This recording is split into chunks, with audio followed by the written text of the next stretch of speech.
आज या ठिकाणी काँग्रेसच्या वतीनं बोंबाबोंब आंदोलन करण्यात आलेलं आहे। ही वेळ आम्हाला काय आली, कारण आत्ताच काही दिवसापूर्वी आपण बघितले असेल की नीटचा पेपर फुटला आणि नीटचा पेपर फुटल्यानंतर 22 लाख विद्यार्थ्यांचं भविष्य धोक्यात झालं। आपल्या जिल्ह्यामध्ये पोलीस भरतीच्या पण भरती संशयास्पद झालेली आहे।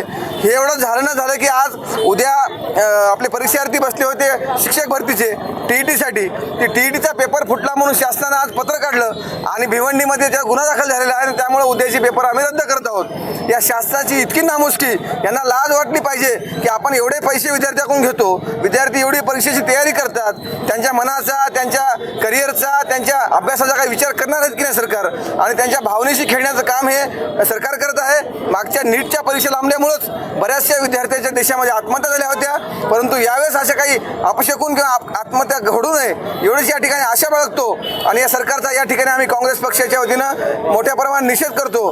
जर असे जर होत राहिले तर आम्ही नक्कीच याच विषयावर TETचा हा मुद्दा आणि नीटचा मुद्दा आम्ही सोडणार नाहीत। देशभर राहुलजी गांधी यांनी हा मुद्दा उचलून धरलेला आहे, त्यामुळं येणाऱ्या काळात सुद्धा आम्ही आमच्या नांदेड जिल्ह्यामध्ये खासदार रवींद्रदादा चव्हाण यांच्या नेतृत्वाखाली आणि मार्गदर्शनाखाली नीट आणि TETचा मुद्दा मोठ्या प्रमाणात उचलून धरू आणि या सरकारच्या विरोधात तीव्र आंदोलन करू।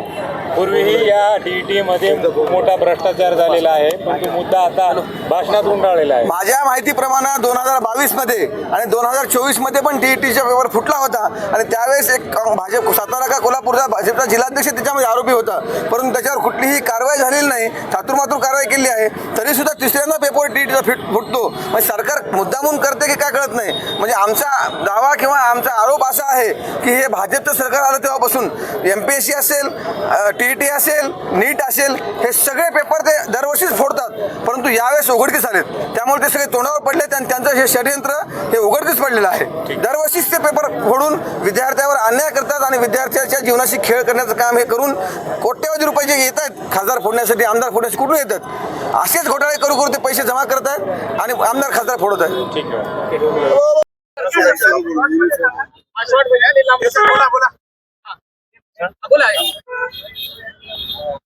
महाराष्ट्र आता पेपरफुटीची मालिका नाही, महाराष्ट्र विकणाऱ्यांची, महाराष्ट्र हा पेपरफुटी माफियांचा राज्य झालेला आहे। माझ्या सरकारला एकच प्रश्न आहे, आता हा महाराष्ट्र पेपर माफियांचा आहे का सध्या भाजप सरकारचा आहे?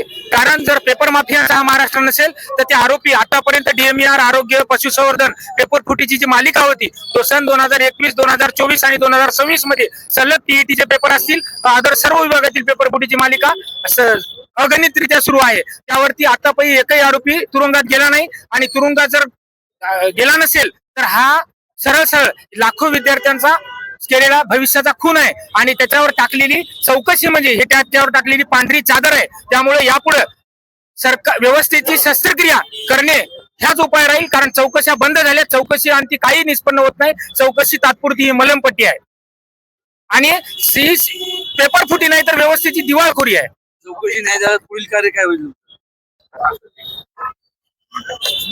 TET पेपरच्या विरोधात काँग्रेसच्या वतीने बुधवार आंदोलन करण्यात आले, काय सांगाल? आज नांदेड व शहर जिल्हा काँग्रेस कमिटीच्या वतीने TET पेपर फुटल्याच्या संदर्भात आज निषेध आंदोलन करण्यात आलेलं आहे। मागे पण नीटचा पेपर फुटलेला आहे आणि बरेच विद्यार्थी आपलं भविष्य पणाला लावतात, अभ्यास करतात, शेतकऱ्यांच्या मुलांचं भविष्य उद्ध्वस्त होत आहे। माझं या सरकारला एकच आव्हान आहे की याच्यानंतर जर पेपर असेच फुटत असतील, आम्ही आता आज काँग्रेसच्या वतीने आंदोलन केले, परवा दिवशी आम्ही NSUच्या वतीनं कलेक्टर ऑफिसला मोठं आंदोलन करणार आहोत। असं जर करत राहिलं तर हे कंटिन्यू चालूच राहील मोर्चा आणि आंदोलन पक्षाच्या वतीने।